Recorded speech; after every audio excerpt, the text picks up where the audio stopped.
नमस्कार बच्चों, excellence explore में आपका स्वागत है।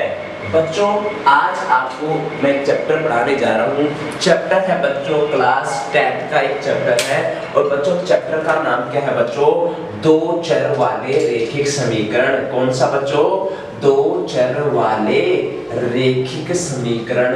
कौन सा चैप्टर है बच्चों? दो चर वाले रेखिक समीकरण। और बच्चों इस चैप्टर में हमें क्या बातें करनी है मैं आपको बता देता हूँ। सबसे पहले आपको समझना है कि बच्चों रेखिक होता क्या है। क्या बच्चों? रेखिक होता क्या है? तो बच्चों रेखिक में आपको पढ़ना पड़ेगा। सबसे पहले तो आपको बच्चों पता होना चाहिए कि अगर आपके पास यहाँ पे 2x + 4 = यहाँ पे 0 एक इक्वेशन है, तो यहाँ पे बच्चों जो इक्वेशन है यहाँ पे आप देखोगे कि x की मैक्सिमम पावर कितनी है? यहाँ पे 1 है।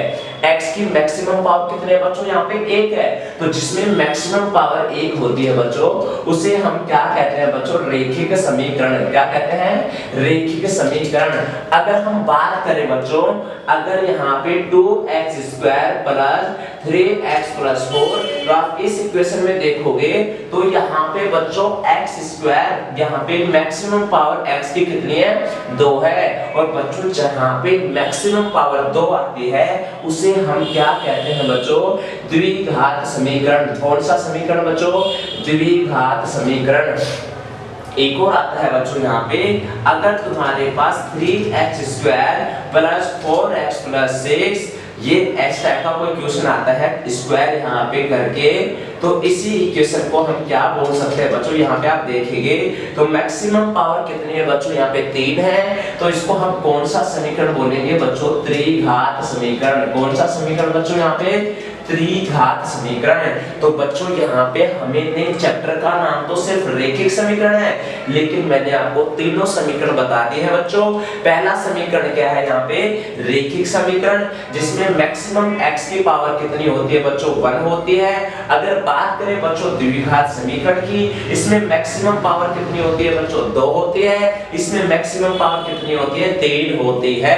अगर मैक्सिमम पावर 1 है तो रेखिक समीकरण, मैक्सिमम पावर 2 है तो द्विघात समीकरण, मैक्सिमम पावर 3 है तो त्रिघात समीकरण। बच्चों हम इस चैप्टर में रिगार्डिंग, ये चैप्टर बच्चों कौन सा है? Chapter number 4।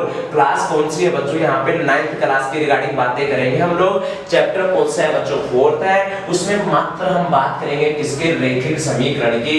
किसकी बच्चों? रेखिक समीकरण की। तो बच्चों हम द्विघात समीकरण के बारे में नॉलेज के लिए पढ़े थे, ठीक है? तो आपको पता चला कि रेखिक समीकरण किसे कहते हैं? जहां पे मैक्सिमम पावर कितनी होती है बच्चों? 1 होती है। अब बात करते हैं बच्चों दो चर वाले, लेकिन इसमें बच्चों कितना चर वाला है? ये एक चर वाला है। चर का मतलब होता है वेरिएबल्स। जैसे बात करेंगे बच्चों यहाँ पे 2x + 3y = 5, तो बच्चों आप इसमें देखोगे तो इसके अंदर कितने वेरिएबल है? टोटल 2 वेरिएबल है। एक वेरिएबल कौन है बच्चों? x है, और एक वेरिएबल कौन है बच्चों? y है। तो और इसमें मैक्सिमम पावर कितनी है बच्चों? यहाँ पे 1 है। तो ये कौन सा समीकरण है? रेखिक समीकरण।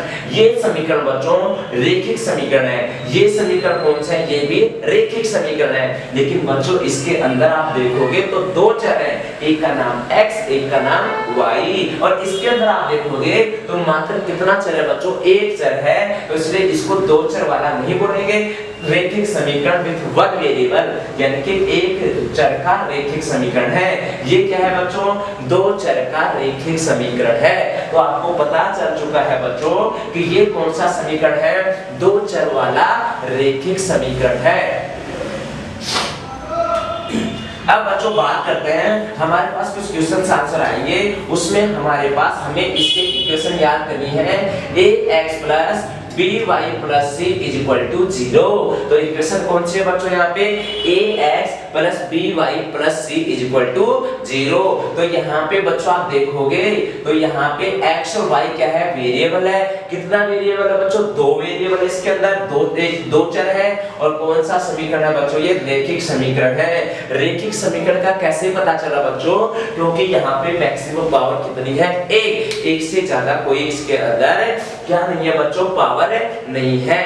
अब आगे बात करते हैं बच्चों, अगर आपके पास हमेशा इस इक्वेशन में इसी इक्वेशन का ध्यान रखना बच्चों। इस चैप्टर के अंदर अगर आपके पास कोई इक्वेशन आए 2x + 3y = 5। तो बच्चों ऐसे इक्वेशन को पहले हम ऐसा बनाएंगे, उसके बाद हम बच्चों a b c की वैल्यू बताएंगे। तो पहले इसको सही से रखो बच्चों, 2x + 3y, ये प्लस का 5 है, ये इधर आएगा तो बच्चों किसका हो जाएगा, माइनस के 5 = 0 हो जाएगा। तो बच्चों यहाँ तक आपको समझ में आ रहा होगा। अब बच्चों बात करते हैं कि इसके अंदर a क्या है, इसके अंदर b क्या है, इसके अंदर c क्या है। तो बच्चों आपने देखा जो x के साथ मल्टीप्लाई होता है, किसके साथ, x के साथ जो मल्टीप्लाई में होता है उसे बच्चों हम क्या कहते हैं, a कहते हैं। तो x के साथ मल्टीप्लाई में कौन है बच्चों, यहाँ पे 2 है, तो a की वैल्यू कितनी आएगी बच्चों, यहाँ पे 2 आएगी। अब आगे बात करते हैं बच्चों, यहाँ पे हम लोग जो y के साथ मल्टीप्लाई में होता है उसे हम क्या कहते हैं बच्चों, b कहते हैं। तो b कौन होगा बच्चों, यहाँ पे y के साथ जो मल्टीप्लाई में होगा, y के साथ मल्टीप्लाई में कौन है बच्चों, यहाँ पे 3 है, तो b की वैल्यू क्या आएगी बच्चों, यहाँ पे 3 आएगी। अब आगे बात करते हैं बच्चों, जो ये अकेला बचा है उसे हम क्या कहते हैं, माइनस के 5। तो यहाँ पे बच्चों आपने देखा कि x के साथ जो मल्टीप्लाई में होता है जिसको हम कहते हैं x का गुणक, x का कोफिशिएंट, वो कितना है बच्चों, 2 है। तो a की वैल्यू कितनी है बच्चों, यहाँ पे 2 है। y के साथ देखोगे तो यहाँ पे कौन है बच्चों, प्लस का 3, तो यहाँ पे कौन है, b की वैल्यू कितनी है बच्चों, यहाँ पे प्लस का 3 है। अब बच्चों बात करते हैं किसके, c की। c का किसी के साथ नहीं होता, वो बेचारा क्या होता है बच्चों, अकेला होता है। तो यहाँ तक आपको समझ में आ गया होगा। अब बच्चों नेक्स्ट क्वेश्चन की बातें करते हैं। नेक्स्ट क्वेश्चन, अगर आपके पास 2x = 5y आए तो पहले बच्चों हम इसको इस टाइप की इक्वेशन बनाएंगे। इसमें क्या करेंगे बच्चों, 2x इधर आएगा तो बच्चों माइनस का 5y = क्या हो जाएगा, 0 हो जाएगा। और बच्चों यहाँ पे आप बात करेंगे तो यहाँ पे आप देखोगे तो किसकी वैल्यू निकालोगे, यहाँ पे a की, b की और c की वैल्यू निकालेंगे। तो बच्चों यहाँ पे a की वैल्यू कितनी आ रही है आप देखोगे तो जो x के साथ मल्टीप्लाई में है, x के साथ मल्टीप्लाई में कौन है बच्चों, यहाँ पे 2 है, तो a की वैल्यू कितनी आएगी बच्चों, यहाँ पे 2 आएगी। b कौन होता है बच्चों, जो y के साथ मल्टीप्लाई में होता है। y के साथ मल्टीप्लाई में कौन है बच्चों, यहाँ पे माइनस का 5 साइन के साथ बताना है बच्चों। और c कौन है, यहाँ पे c हमें दिखाई नहीं दे रहा, तो c की वैल्यू कितनी आ जाएगी बच्चों, यहाँ पे 0 आ जाएगी। a की वैल्यू कितनी है बच्चों, 2 है, b की वैल्यू कितनी है बच्चों, माइनस का 5 है, और c कितना है बच्चों, यहाँ पे 0 है। यहाँ तक बच्चों आपको समझ में आ गया होगा। अब बच्चों बात करते हैं हम लोग 2x - 5 = 0 की। अब इसमें आपको किसकी वैल्यू बतानी है बच्चों, a की, b की और c की। आपको पता होना चाहिए बच्चों कि ये क्या हमारी इस टाइप की इक्वेशन बनी हुई है, क्या ये हमारे इस टाइप की इक्वेशन बनी हुई है। a कौन होता है, जो बच्चों x के साथ मल्टीप्लाई में होता है, तो x के साथ मल्टीप्लाई में कौन है बच्चों, यहाँ पे 2 है। अगर बात करें बच्चों b की, तो b क्या होता है, y के साथ मल्टीप्लाई में जो होगा, y के साथ यहाँ पे मल्टीप्लाई, y दिखाई नहीं दे रहा तुम्हें, यहाँ पे जो दिखाई नहीं दे रहा इसका मतलब y की वैल्यू कितनी है बच्चों, यहाँ पे 0 आएगी। c कितना है बच्चों, यहाँ पे माइनस का 5, आपको समझ में आ गया होगा। तो यहाँ पे a कौन होता है बच्चों, जो x के साथ मल्टीप्लाई में होता है, b कौन होता है बच्चों, जो y के साथ मल्टीप्लाई में होता है, लेकिन यहाँ पे y नहीं है, तो y की वैल्यू कितनी है बच्चों, यहाँ पे 0, b की वैल्यू कितनी है, 0 है, और c कितना है बच्चों, यहाँ पे माइनस का 5 है। एक और क्वेश्चन देखते हैं बच्चों जो वेरी मोस्ट इंपोर्टेंट आता है बच्चों।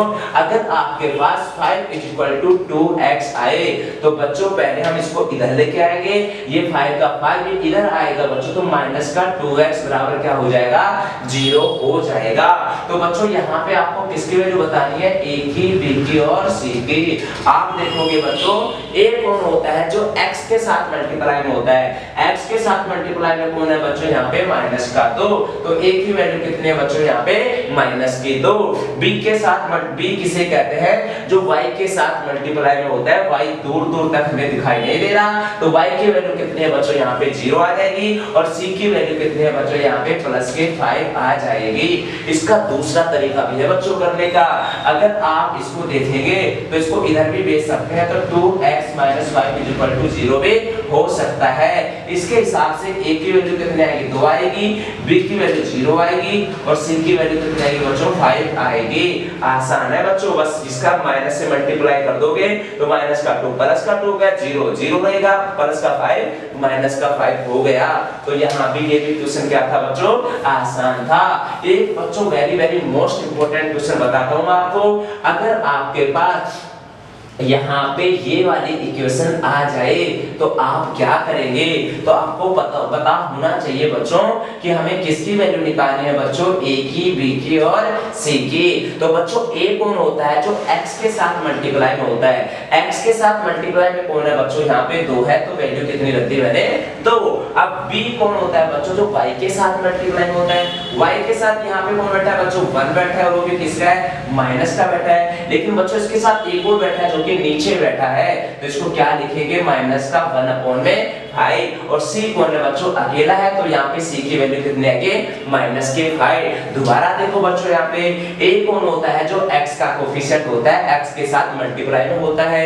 b कौन होता है जो y के साथ होता है, तो y के साथ देखो यहाँ पे माइनस का 1 और नीचे कौन है 5 तो माइनस का 1 अपॉन में 5। c कौन आएगा बच्चों जो अकेला होता है माइनस का 5 आ जाएगा। तो इसी प्रकार हमें a का, b का और c की वैल्यू पता चल जाती है। अब एक और क्वेश्चन देख लो बच्चों यहाँ पे, अगर आपके पास 2y = 5 आए तो तुम पहले इसको इधर लेके आएंगे तो 2y - 5 = 0 आ जाएगा।